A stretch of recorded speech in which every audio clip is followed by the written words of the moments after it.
ॐ नमः सिद्धेभ्यः नमो हरिहन्ताय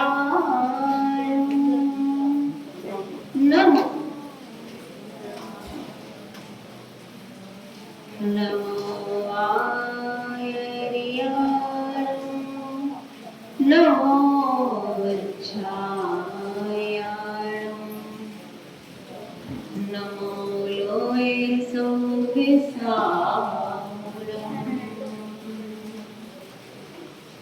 उत्तम त्याग के धारी गुरुवर ज्ञानामृत का दान करे मधुर वचन की औषधि देकर तन मन के ही रोग हरे नहीं किसी से द्वेष भी रखते नहीं किसी से राग किया ऐसे गुरु विद्यासागर को बारंबार प्रणाम किया। बोले अनंतानंद परमेश्वरी भगवान की, कुंडलपुर के बड़े बाबा की, फुल लाइट से आदिनाथ भगवान की, संत शिरोमणि आचार्य ऋषि विद्यासागर जी महाराज की, अध्यात्म शिरोमणि आचार्य श्री समय सागर जी महाराज की, तीन कम 9 कोटि मुनि महाराज की, पूज्य गुरुमती माता जी की, पूज्य आदर्शमती माता जी की, पूज्य अनर्गमती माता जी की, उत्तम त्याग धर्म की, पवित्र महापर्व की,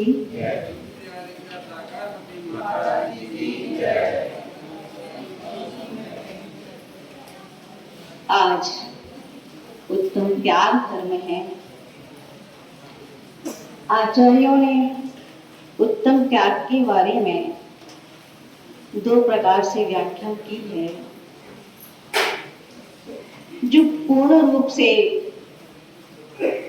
परिग्रह का त्याग करते हैं, ऐसे मुनि महाराज हुआ करते हैं, और जो पूर्ण रूप से त्याग नहीं कर पाते हैं, ऐसे गृहस्थ, उनके लिए दान की प्रेरणा दी है कि वो अपने सामर्थ्य के अनुसार, अपनी शक्ति के अनुसार, परिस्थिति के अनुसार उन्हें दान अवश्य करना चाहिए। दान और त्याग, इनमें बहुत अंतर है। जो त्याग होता है वह पूज्य होता है, दान प्रशंसनीय हुआ करता है। त्याग धर्म है, दान पुण्य है। त्याग बुरी वस्तु का किया जाता है, दान अच्छी वस्तु का किया जाता है। त्याग पूरा किया जाता है, दान कुछ किया जाता है।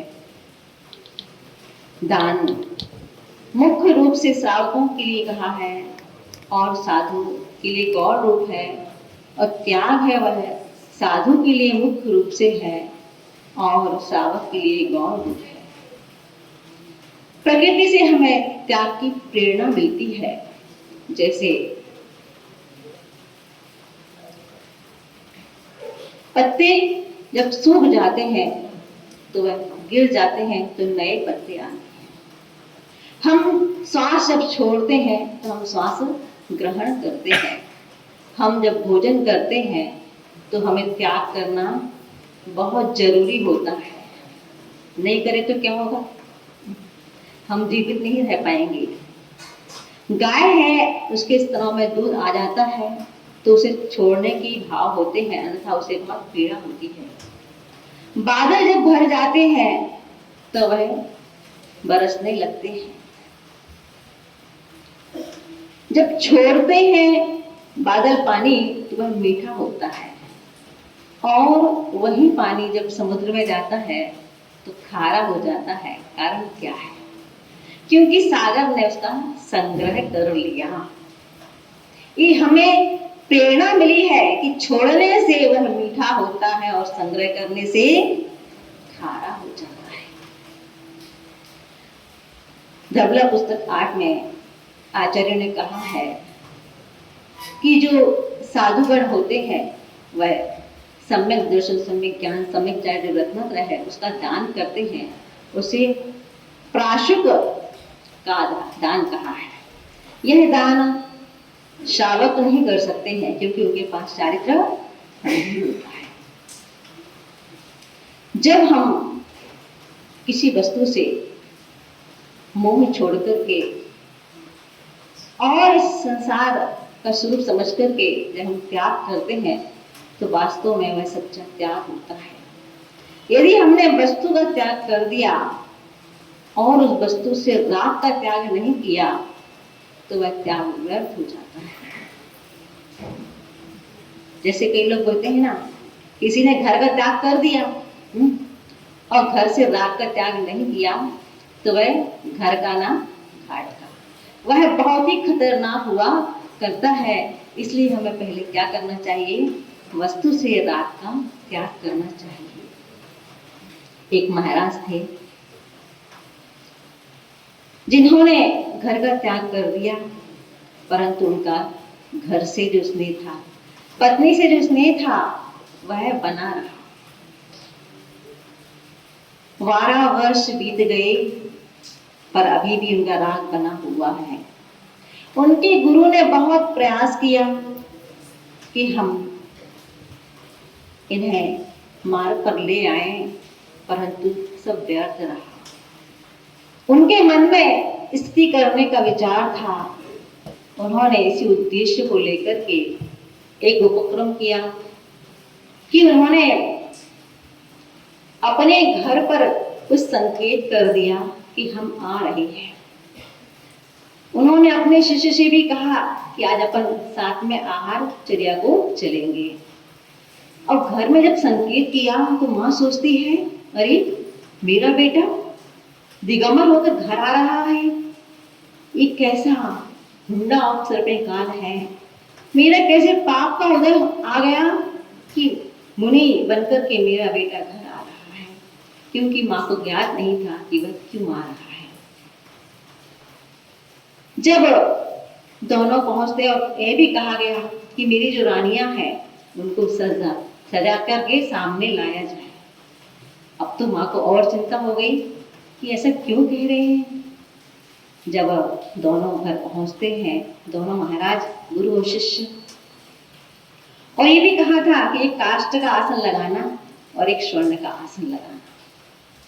दोनों पहुंचते हैं, गुरु महाराज शिष्य को स्वर्ण आसन पर बिठा देते हैं और स्वयं काष्ठ के आसन पर बैठते हैं।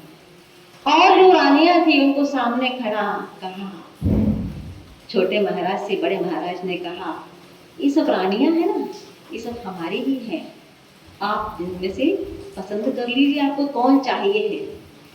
जितनी संपत्ति है, ये राज्य है ना, ये सब आपको जो भी अच्छा लगे आप इसमें से पसंद करो, क्या आपको चाहिए। शिष्य को बात समझ में आ गई। वह अपनी गलती पर पश्चाताप करने लगा, वह ग्लानि से भर गया और अपने गुरु के चरणों में नमस्कार करते हुए बोला, हे महाराज, मेरी गलती को क्षमा कीजिए। आप धन्य हैं जो आपने इतना वैभव प्राप्त करके उसे पिशाच की समान समझकर छोड़ दिया। और एक मैं हूं कि मैंने 12 वर्ष यूं ही व्यर्थ कर दिए। वह पश्चाताप की अग्नि में जलने लगता है और अपने गुरु से कहता है कि मुझे प्रायश्चित दीजिए, मैं क्या करूं, मैंने तो अपना सारा समय व्यर्थ कर दिया, केवल इस शरीर को ही कष्ट दिया है, मैंने अपना कुछ भी कल्याण नहीं किया। आपने तो तत्व का सार समझकर अपना कल्याण कर लिया और मैं कुछ भी नहीं कर पाया। गुरु सोचते हैं कि इसकी भावों में परिवर्तन आ गया है, इसे समझ में बात आ गई है, तो कहते हैं इतना हीन होने की आवश्यकता नहीं है। बड़े बड़े विद्वान भी कर्मिक उदय में हदबुद्धि हो जाते हैं। यही बात अच्छी है कि तुम्हें बात समझ में आ गई, क्योंकि सुबह का भूला यदि शाम को घर आ जाए तो उसे भूला नहीं कहते हैं। जो व्यक्ति ज्ञान और विवेक पूर्वक वस्तु का त्याग करता है तो उसकी दृष्टि पर वस्तुओं पर कभी नहीं जाती है। यदि जाती है तो उसकी कमजोरी मानी जाती है। त्याग का कब होता है? जब ग्रहण होता है। हम कोई वस्तु को ग्रहण करते हैं तो कुछ उसका त्याग किया जाता है। हमने अनादिकाल से ग्रहण तो किया है। भोजन ग्रहण करते हैं अपन, इसकी कोई तिथि होती है? भोजन ग्रहण करने की तिथि होती है? नहीं होती है। पर त्याग करने की अष्टमी है, चतुर्दशी है, उसके लिए कहा जाता है उपवास करो अथवा एकासन करो। तो हमने कभी त्याग के भाव नहीं किए, पर हमेशा से ग्रहण के भाव किए हैं कि हमने यदि सुबह भोजन कर लिया तो सामंथों की चिंता रहती है। हमने इतना कमाया फिर भी हमारे अंदर हमेशा ग्रहण का भाव रहता है। त्याग करने का भाव बहुत कम होता है, बहुत कम लोगों के अंदर होता है, क्योंकि हमारे संस्कार ऐसे ही पड़े हुए हैं। इसीलिए आचार्यों ने ये दान की व्यवस्था रखी है। आप लोगों ने तत्वार सूत्र में एक सूत्र पढ़ा है, अनुग्रहार्थम सुस्याति दानम आया है। अनुग्रहार्थम सुस्याति सर्वोदानम, अनुग्रह के लिए मतलब हम अपना भी कल्याण और पर का भी कल्याण के लिए जो दान दिया जाता है। अपना कैसे होता है कल्याण? अपने दान की वृद्धि होती है और जिन साधु को दिया जाता है उसके रत्नश्री की वृद्धि होती है। तो दोनों के कल्याण के लिए दान की व्यवस्था आचार्यों ने की है। आचार्य परमानंदी महाराज कहते हैं कि जो गृहस्थ धन का अर्जन करता है और मोह बस उसी में ही लगा रहता है, वह कभी भी संसार सागर से पार नहीं हो सकता है। और जो दान करता है तो वही संसार से पार हो सकता है, क्योंकि दान है वह व्यक्ति को डूबने नहीं देगा। आप लोग पैसा कमाते हैं और पैसा कमा करके आपने कुछ भी दान नहीं किया तो आपका वही समाप्त हो जाता है। परंतु जो दान करता है वह वास्तव में अपने पैसे की वृद्धि करता है, क्योंकि जैसे बट वृक्ष होता है वह छोटा सा बीज होता है और उसका वृक्ष कितना बड़ा होता है, ऐसे ही जब हमारे माध्यम से जब दान दिया जाता है तो वह दान बड़ वृक्ष के रूप में आगे जाकर के जैसे कोई मिस्त्री होता है, कोई काम करने वाला जो होते हैं बढ़ी होते हैं, वो जैसे दीवार को उठाते हैं तो दीवार तो उठती है, साथ में वह भी उठती जाती है। ऐसा होता क्या कि मिस्त्री नीचे रहे और दीवार ऊपर हो जाए? नहीं। तो वैसे ही हम जब दान देते हैं तो जिसके लिए दान दिया जाता है वह उसके लिए तो मुक्ति का कारण होता है, परंतु जो दान दे रहा है उसके लिए भी वह ऊंचा उठाता जाता है। जो वास्तव में दान नहीं देता है वह दरिद्री है। कैसा है? दरिद्री है। क्यों? क्योंकि उसने अपना भोग करके उसने वहीं पर पूरा समाप्त कर लिया, उसके लिए आगे कुछ मिलने वाला नहीं है। और जो दान करता है वही अपना जो धन है उसके लिए आगे ले जाते हैं। आप लोग जीवन बीमा करते हैं, उसका कितना होता है? उसका उपयोग कौन करता है? आपके जाने के बाद में आपका परिवार करता है, परंतु सही जीवन बीमा वह है जिसमें आपको इस भाव में भी मिलता है और अगले भाव में भी आपको मिलता है। इसलिए आपको ये सही जीवन बीमा करना चाहिए। जैसे कि आप लोग जब कभी बाहर जाते हैं तो क्या करते हैं? नाश्ता करके लेके जाते हैं। तो जो नाश्ता लेकर के जाते हैं उनको परदेश में दुख नहीं उठाना पड़ता है ना, भूखे नहीं रहना पड़ता। मिलेगा तो नहीं मिलेगा तो कम से अपने पास में रखा हुआ है। उसी प्रकार से जो हम इस भाव से हम अगले भाव में जाएंगे, यदि उसमें अपन ने दान का पुण्य का अर्जन नहीं किया तो हम कुछ भी नहीं ले जाएंगे, तो हमें क्या मिलेगा? हमें वहां पर दुख ही मिलने वाला है। आचार्य कहते हैं कि सम्यक दृष्टि जो होता है उसको अपने पुत्र के मरण का उतना दुख नहीं होता है जितना दुख अतिथि को दान नहीं देने पर होता है। आपको ये बात आश्चर्य लग रही होगी, है? अरे पुत्र का मरण हो गया, वो तो अपनी आयु को लेकर के आया था, वो अपने हाथ में नहीं था, इसलिए उसका मरण हो गया, तो उसके लिए क्या दुख करना। परंतु अतिथि को दान हम दे सकते थे, परंतु हम नहीं दे पाए। जिस दिन उस दिन हमको इतना दुख होता है, क्योंकि पुत्र के मरण होने पर हमें आज ध्यान होगा, और हम यदि सोचेंगे कि हमें आज अतिथि को दान देने नहीं मिला, तो उस जगह पर धर्म ध्यान कहलाएगा, वो आज ध्यान कहलाता है, और ये धर्म ध्यान कहलाता है। तो हमें क्या करना है?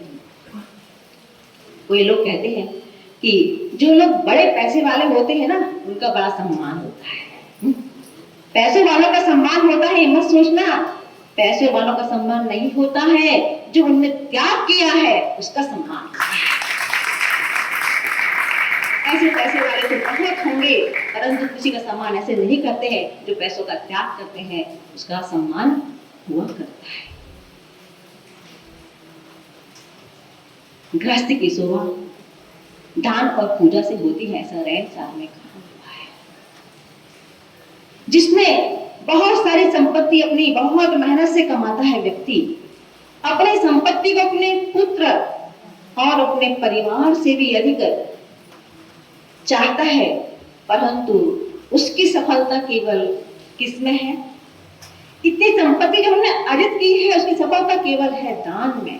इसमें कारण क्या है? देखिए जरा, आपने पैसा कमाया और आपने यदि उसका भोग किया, तो आपका बंद का कारण होगा, आपको रोग का कारण होगा, और आपने उसको अपने पास रखा, तो आपको चोरों का भय होगा, इनकम टैक्स वालों का भय होगा, और भी कई प्रकार से नाश होने का आपको भय रहेगा। परंतु यदि आपने दान दे दिया, तो आपका अगले जन्म के लिए उसका बीमा हो गया।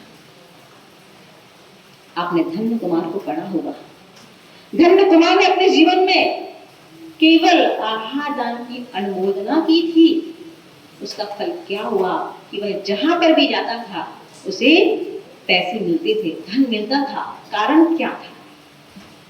आप जो भी यहाँ पर दान करेंगे उसका हमेशा पाई पाई आपको मिलने वाला है, एक गर्भ जरा भी जाने वाला नहीं है। कहते हैं तब करते यौवन गया, द्रव्य गया मुनिदान, और प्राण गए संन्यास में, तीनों गए न जाने। यदि हमने तब करते हुए अपने यौवन बताया है और अपने द्रव्य को दान में बिताया है, और यदि हमारे प्राण संन्यास में चले गए, तो ये हमारे तीनों साथ। कभी हमें दान का अहंकार नहीं करना चाहिए। जो दान का अहंकार करते हैं उनका क्या होता है? एक दृष्टांत से अपन समझेंगे कि एक सेठ जी थे, उनके एक बेटा हुआ, बहुत पुण्य था कि उनके पास बहुत सारी संपत्ति थी, अटूट संपत्ति थी, परंतु पाप के उदय से ऐसा बेटा हुआ कि उसकी बुद्धि बहुत कम थी। अब क्या करें? आजकल होता है ना कि जिनके पास पैसे होते हैं, उनका कैसा भी बेटा हो उसकी शादी हो जाती है ना? तो उस बेटे की भी शादी हो गई। अब शादी तो हो गई, अब सेठ जी कितने दिन जीवित रहेंगे? सेठ जी क्या करते थे? हमेशा नाम के लिए दान किया करते थे। यदि कोई ने 1000 दिया तो वो 2000, किसने 1 लाख दिया तो 2 लाख। हमेशा उनका ऐसा रहता था कि वह अहंकार के वश होकर के जितना कोई दान करता था उससे डबल वो दान करते थे। अब जब बेटा बड़ा हुआ तो उसकी बुद्धि कम होने से उसने कुछ भी कमाया नहीं, जितना पैसा रखा था सब खत्म कर लिया। अब फटे खाल हो गए, कुछ भी बचा नहीं। अब क्या करें? तो उसकी जो पत्नी थी थी,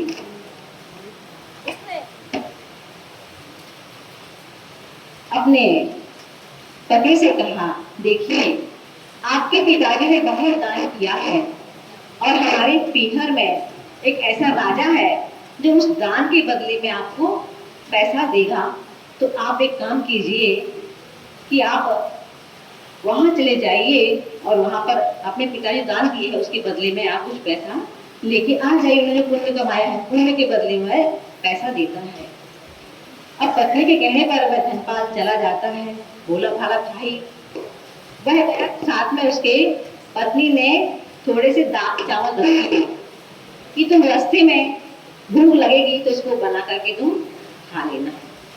अब वह जा रहा है, रास्ते में उसको भूख लगती है और वह उस दाल चावल की खिचड़ी बना करके खाने बैठने वाला ही था कि उसे आकाश मार्ग से मुनि महाराज आते हुए दिखाई देते हैं। तो संस्कार थे उसके अंदर कि दान देना चाहिए, आहा दान का उसको भाव हो गया और उसने क्या किया, पहले मुनि महाराज का पड़गान करके उनको आहार दे दिया। और आहार देने के बाद में वह इतना सारा बचा, उसका पूरा पेट भर गया, फिर वह खत्म नहीं हो रहा था क्योंकि वह चारों निधि महाराज थे। अब वह पहुंचता है, अपने ससुराल पहुंचता है, अपनी पत्नी के पीछे पहुंचता है और वहां जाकर के राजा के पास राज दरबार में पहुंचा, कहा कि मेरे को पैसे की आवश्यकता है और मेरे पिताजी ने बहुत दान दिए थे, उसके बदले में जो पुण्य इकट्ठा किया है उसके बदले मुझे कुछ पैसा चाहिए। तो वहाँ के जो मंत्रीगण थे वह कहते हैं कि आप अपना जो पैसा दिया है उसको आप एक कागज में लिख दीजिए। और उन्होंने लिख करके जब घर में कांटे पर रखा तो वह कुछ भी हिला नहीं। तो वह कहते हैं कि अरे ये आपके पिता ने दान दिया था ना, वह केवल नाम के लिए दिया था, उसका कोई उनको पुण्य नहीं मिला है। यदि तुमने कोई पुण्य किया हो, तुमने कोई दान किया हो तो बताओ। तो वह कहता है मैंने कभी कोई दान नहीं किए हैं, बस जरूर मैं अभी आ रहा था तो रास्ते मैंने मुनि महाराज को आहार दान दिया। तो आहार दान कर उसने लिख करके उस पलड़े पर रखा तो उसकी जो राजा की सारी संपत्ति थी वह चढ़ गई, परंतु वह उठ ही नहीं रहा था, इतना भारी। अब जब वह कहता है कि भाई हमारे पास इतनी संपत्ति नहीं है कि हम तुम्हारे दान के बराबर कर सकें, तो फिर कहते तुमको जितनी चाहिए उतनी ले जाओ। तो लड़का भी जब है ना, भले में कम बुद्धि का था पर उसमें इतनी समझ थी, कहता है कि जब मेरे पल्ले में इतना पुण्य है तो मैं यहाँ से क्यों ले जाऊँ, मुझे तो हर जगह मिल जाएगा। पर वैसा ही खाली घर चला जाता है और घर जाकर के देखता है कि एक दीवार टूट जाती है, उस दीवार से अपार संपत्ति उसमें से निकलती है। ये होता है दान का। सच्चे भक्ति पूर्वक जो दान देता है उसके लिए उसका फल अवश्य मिलता है। कई लोग की धारणा होती है कि जो लोग दान देते हैं ना उन लोग उसका सही सदुपयोग नहीं करते हैं, सही उपयोग उसका नहीं करते हैं, इसलिए हमारे दान देने के भाव नहीं होते हैं। तो ये कभी मत समझना, क्योंकि आचार्यों ने 7 जगह दान देने के लिए कहा है। जिन बिंब जिनाकारम जिन यात्रा प्रतिष्ठितम दानम पूजा चे सिद्धांत लेखिनम छेद सप्तकम। इन 7 जगह आप लोग को दान देना चाहिए और इसके उपरांत यदि कोई उस दान का दुरुपयोग करता है, अपने कार्यों में उसको लगाता है, तो उसके लिए आचार्यों ने कहा है रैन सार में उसकी क्या गति होती है। जिन्नुद्धार पदिष्ठा जिन पूजा वंदनम शेष धर्म जो भुंजति सो भुंजति निर्दिष्टम नरैगति दुखम। और भी कहा है चांडाल पंगु मूक बहिरंदो पूजा दानादि द्रव्य हरो। जो पूजा दान का द्रव्य का हरण करता है, दूसरों से जो पैसा हमने लिया है उसका उसी मद में नहीं लगाता है, किसी अन्य मद में लगाता है, तो कहते हैं वह नरक गति के दुख को भोगता है। और यदि इस मनुष्य पर्याय में भी होता है तो वह दारिद्र होता है, पंगु होता है, मूक होता है, बहिरंग होता है, नीच जाति का होता है। इसलिए आपको ये चिंता नहीं करना है, क्योंकि दान देना सरल है पर उस दान का सदुपयोग करना बहुत कठिन है। तो इसलिए हमें कभी इस बारे में कभी सोचना नहीं चाहिए कि हम जो दान दे रहे हैं उसका क्या होगा, क्योंकि कहते हैं कि जब हम दाएं हाथ से दान देते हैं तो हमारे बाएं हाथ को पता नहीं चलना चाहिए, तो उसके बाद देने के बाद उसके बारे में तो सोचना ही नहीं चाहिए। क्योंकि हमारे जो दान है उसको एक ही मतलब कहना चाहिए, धोने का, पाप को धोने का एक ही साधन है, वह है दान है। आचार्य समर्थ भक्ति श्रावकाचार्य में कहते हैं कि ग्रह कर्माणपि निष्ठम कर्माश्री खलु ग्रह भक्तानां अतिथीनां प्रतिपूजा उदमलम धावते बारी। कि ग्रह के द्वारा जो हम काम करते हैं, जो पाप अर्जन करते हैं, उसके लिए यदि कोई धोने का माध्यम है तो वह दान है।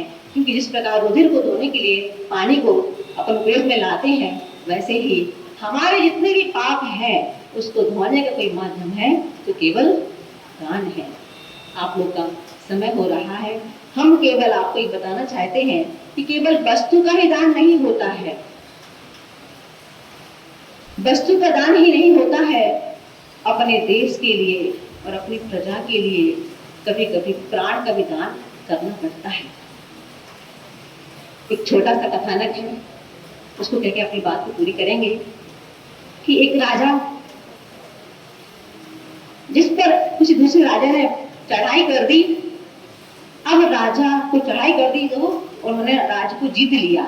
तो राजा हार गया था, वह भटकता हुआ भिखारी के वेश में अपने ही राज्य में घूम रहा है, दर दर की ठोकरें खा रहा था। वह देख रहा था कि कहाँ पर कैसा क्या है, क्योंकि उसका राज उसको छीन गया था।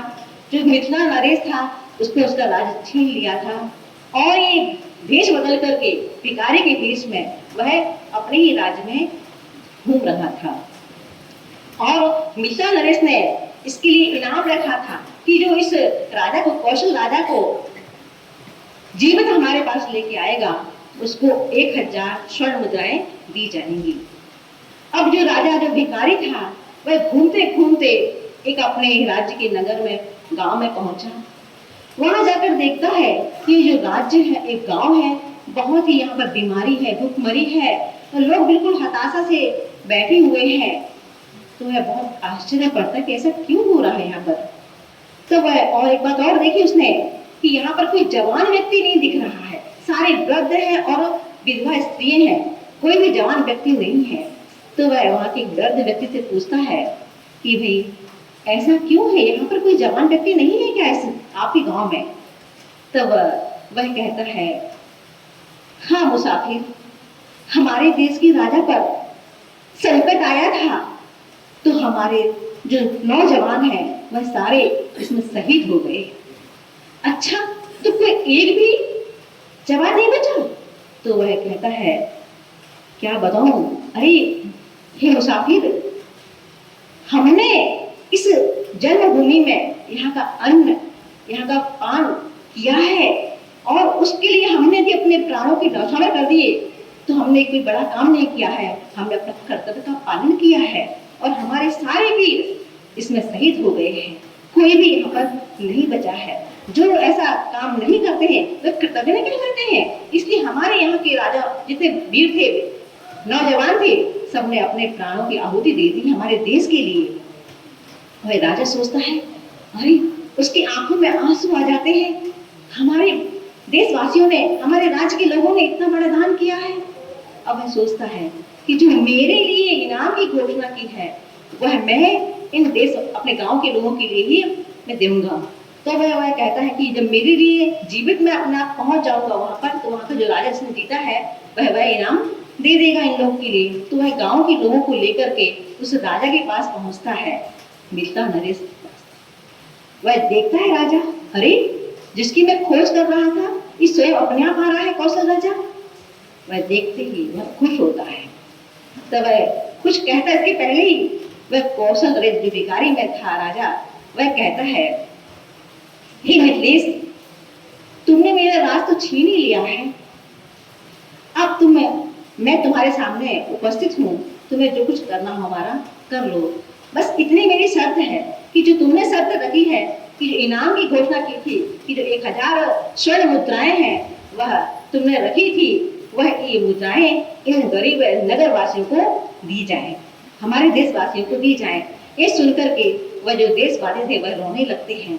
और वह जो राजा था, राजा मिथिलेश था, वह भी अपने सिंहासन पर बैठा नहीं रहता है, वह उठ करके उस कौशल नरेश को अपने गले से लगा लेता है और गदगद होकर बोलता है, धन्य है तुम जैसा कि अपने प्रजा के लिए अपने प्राण देने के लिए तैयार है। और प्रजा भी देखिए, अपने राजा के लिए उसने अपना पूरा सब बच्चों को शहीद कर दिया। तो इस प्रकार दोनों का आपस में प्रेम देख करके, प्रजा का राजा के प्रति और राजा का प्रजा के प्रति प्रेम देख करके उस मिथिलेश राजा था, उसकी आंखों में आंसू आ जाते हैं और कहता है, हे कौशल राजा, तुम्हारा राज मैं तुम्हें वापस करता हूँ। देखिए जरा, यदि उसने अपने प्राणों का त्याग किया तो उसे अपना राज्य मिल गया। उसने प्राणों का त्याग किया तो उसको पुनः अपना राज्य मिल गया। हम भी यदि अपने प्राणों की तो नहीं कह रहे हैं, यदि हम अपना इस मोह का, इस अपने जो परिग्रह है उसका हम त्याग करेंगे तो हमें अपना आत्मवैभव अवश्य प्राप्त होगा। हम ज्यादा आप लोग को समझाना नहीं चाहते। अभी माता जी ने आपको बताया है कि प्रतिभा स्थली के बारे में, तो वहां पर यदि आप लोग अपना दान का सही उपयोग करना चाहते हैं तो आपको ऐसी जगह करना चाहिए जिसका आपका सही उपयोग हो। इसलिए आपको इस पर विचार मत करना कि मैं वहां दूं अथवा नहीं दूं। जितना आप लोग की सामर्थ्य है, अपनी सामर्थ्य को कभी छुपाना नहीं, क्योंकि सामर्थ्य आप छुपाओगे तो आपकी सामर्थ्य उतनी ही रह जाएगी, आपकी आगे बढ़ने वाली नहीं है। जिस प्रकार से कुएं से जो पानी चारों साइड से झील होती है, पानी उतना बढ़ता जाता है, झील बढ़ती है और पानी बढ़ता जाता है, वैसे हमारे दान देने से हमारा पैसा कभी कम नहीं होता है बल्कि और बढ़ता जाता है। बताने की तो बहुत सारी बातें हैं, परंतु आप लोग बहुत समझदार हैं, है ना? तो आप लोग पैसों का दान कीजिए और अपने इसके पास ज्यादा पैसा है उसका परिग्रह का परिमाण अवश्य कीजिए। यदि आप लोग परिग्रह का परिमाण नहीं करेंगे तो आपकी गति कभी अच्छी नहीं होगी। इसलिए हम 4 पंक्तियां बोल करके, क्योंकि समय आपका हो गया, इससे आप लोग ध्यान से सुनना। आशा पल पल बढ़ती जाए, आयु घटती जाए। आशा पल पल बढ़ती जाए, आयु घटती जाए। काया निस दिन जर्जर होवे, माया बढ़ती जाए। आज सरी का यह शुभ अवसर फिर आए ना आए, किधर जिंदगी के किस पल में क्या घटना घट जाए। इसलिए आप लोग समय रहते अपना काम कर लेना ताकि आप लोग को अंत में पछताना ना पड़े। इसी भावना से बोले महावीर भगवान की।